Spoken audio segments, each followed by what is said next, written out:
O diabo tentou tirar a vida dele porque ele se batizou. Presta atenção nesse testemunho aqui que é muito forte. Minha mãe na sexta-feira foi à reunião do centro espírita que ela frequentava. E uma pessoa foi possessa por um demônio. E este demônio a chamou para conversar. E minha mãe me contou que as palavras foram resumidas da seguinte forma: por que que você deixou o seu filho entrar para aquela igreja? Você falhou como minha serva. E você vai ser castigada, você vai ser punida. E minha mãe começou a chorar. E ele disse para minha mãe: só que a punição que nós vamos fazer contigo, nós vamos atingir você atacando o teu filho. Nós vamos matar o teu filho, para você aprender. Minha mãe chegou em casa apavorada.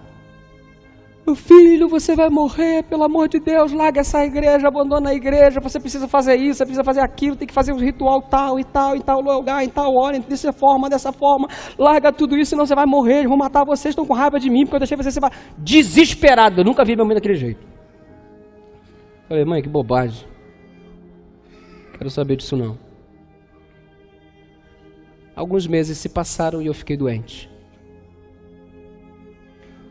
Senti uma forte dor no peito e uma incapacidade de respirar normalmente.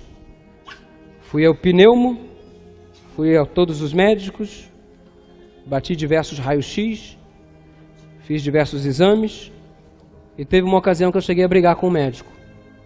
Porque ele dizia que eu não tinha nada e eu falei: doutor, como é que eu não tenho nada se eu não consigo respirar e uma dor não para de me atormentar no peito? Há dias eu não durmo direito. Ele falou: garoto, você quer saber mais do que eu que sou médico? Você não tem nada. E minha mãe chorava: você vai morrer. E eu fiquei chateado. Eu fiquei aborrecido. Teve uma hora que eu fiquei tão aborrecido que eu disse assim: olha, eu não quero saber do teu mundo de espíritos, e agora eu também não quero saber nada de igreja, eu não quero saber mais nada de ninguém, eu não quero nem Deus e também não quero o diabo, eu não quero saber de nada. Quero viver em paz e sozinho. Como se isso fosse possível. Parei de ir na igreja, parei de orar, parei de ler a Bíblia, os irmãos vinham me visitar e eu não queria ver ninguém. Fiquei doente, acamado. O tempo foi passando e tudo foi piorando. Emagreci assustadoramente. Minha mãe não parava de chorar e dizia que eu tinha que fazer um pacto com o inimigo se eu quisesse viver. Eu falei: não. Num sábado à noite, eu fui a um aniversário de 15 anos de uma amiga, numa igreja presbiteriana em Vilar dos Teles, na Baixada Fluminense, Rio de Janeiro. Eu estava passando tão mal que eu não aguentei ficar na festa. Eu saí de lá e fui caminhando para o ponto de ônibus e demorei a chegar. Finalmente consegui pegar um ônibus por volta de 1h da manhã. Desci no ponto de ônibus próximo à minha casa, cerca de 1 quilômetro de distância. E estava sentindo muita dor no peito. Comecei a caminhar em direção à minha casa e as dores se tornavam mais insuportáveis. De modo que eu não consegui ficar mais em pé, eu caí. Eu me arrastei e fiquei na calçada. As pessoas passavam, olhavam para mim e diziam assim: tadinho, tão novo e bêbado, tão novo e drogado. E eu não conseguia nem sequer pedir ajuda, tamanha a dor que estava sentindo no tórax. Há meses assim. Eu fui me arrastando e me arrastando até chegar em casa. Abri o portão com muita dificuldade. Não consegui chegar ao meu quarto. Cheguei na sala. Me deitei no sofá e fiquei olhando para o relógio que estava à minha frente. 2h30 da manhã. Dia do meu aniversário. 29 de janeiro. Dia que o inimigo havia anunciado para minha mãe que seria o dia da minha morte. Eu senti duas mãos, não podia enxergá-las, e elas se puseram sobre o meu peito e começaram a me apertar, comprimir, apertar. Eu fui perdendo a capacidade de respirar. A dor se espalhou por todo o corpo, de modo que eu não podia me mexer, como se estivesse paralisado. Nem sequer um movimento para o lado eu podia fazer. 2:30 da manhã, achei que havia chegado a hora da minha morte, e eu estava aborrecido demais com Deus. Por que que Ele deixou chegar nesse ponto? Uma vozinha veio e sussurrou aqui, do meu lado direito. A voz mais suave que eu já ouvi em toda a minha vida.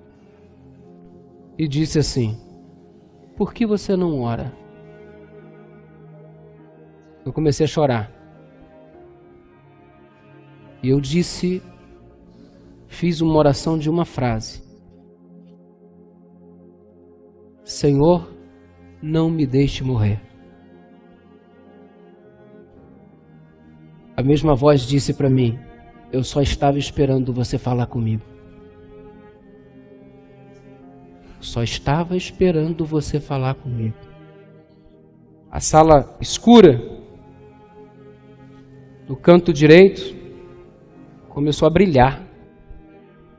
As mãos que oprimiam o meu tórax foram retiradas e eu inspirei. Como não fazia há vários meses. A dor foi desaparecendo, os movimentos foram voltando e eu olhei para ver quem falava comigo. A luz desapareceu. Nunca mais eu esqueci aquela frase. Eu só estava esperando você falar comigo. Por que você não ora? Aquele que é de Deus, o maligno não toca.